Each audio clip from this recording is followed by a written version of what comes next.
আজই বিসিবির নতুন সভাপতির দায়িত্ব নিচ্ছেন আমিনুল ইসলাম বুলবুল। চূড়ান্ত সিদ্ধান্ত জানাতে বিকালে জরুরি বৈঠকে বসছেন বোর্ড পরিচালকরা। গত রাত 11টায় প্রজ্ঞাপন জারি করে ফারুকের পরিচালক মনোনয়ন বাতিল করে জাতীয় ক্রীড়া পরিষদ।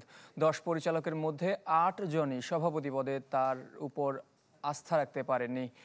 তাই অনাস্থা এনে সন্ধ্যায় ক্রীড়া মন্ত্রণালয়ে চিঠি দিয়েছিলেন তারা। সাবেক এই অধিনায়কের বিরুদ্ধে বিস্তর অভিযোগ ছিল এসব পরিচালকদের। তবে সরকারি হস্তক্ষেপের অভিযোগ এনে ইতোমধ্যেই আইসিসির কাছে নালিশ করেছেন ফারুক আহমেদ।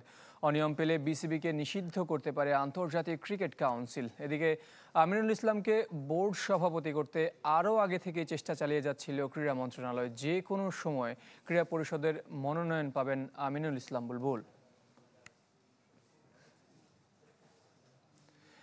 এ নিয়ে আরও খবর জানাতে মিরপুরের হোম অব ক্রিকেট থেকে আমাদের সাথে সরাসরি যুক্ত হচ্ছেন সহকর্মী আশিক রুদ্র।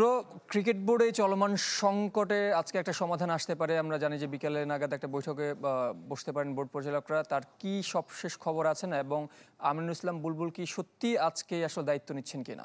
ইস্পাহানি বেকারি ফ্রেশ, স্বাদের আবেশে একটু আয়েশ।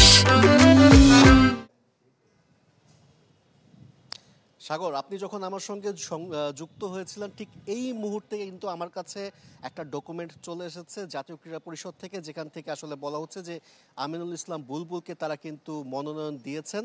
অর্থাৎ বিসিবির পরিচালক হতে কিন্তু আমিনুল ইসলাম বুলবুলের আর কোনো বাধা নেই। এবং আজকে বিকেল 4টায় ক্রিকেট বোর্ড একটা জরুরি সভা ডাকা হয়েছে এবং সেখানে সব পরিচালকরা উপস্থিত হবার কথা।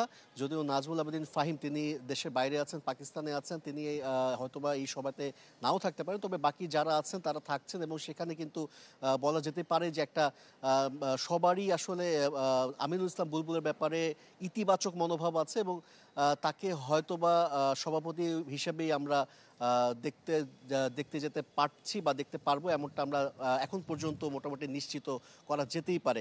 পাশাপাশি আপনি যেটা বলছিলেন যে ফারুক আহমেদের বিষয়ে যে তিনি আইসিসির কাছে নালিশ করেছেন, তবে যেটা আসলে আমরা দেখতে পাচ্ছি যে গঠনতন্ত্র অনুযায়ী কিন্তু আসলে নিয়ম মোতাবেকই আসলে ফারুক আহমেদকে সরিয়ে দেওয়া হয়েছে।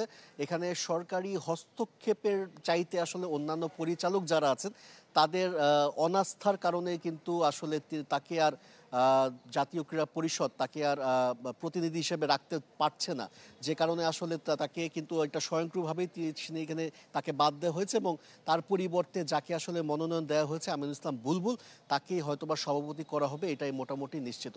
জয়সাগর। অসংখ্য ধন্যবাদ আশিক রুদ্র। যুক্ত হয়েছিলেন মিরপুর থেকে, জানাচ্ছিলেন চলমান বিসিবির সংকট নিয়ে।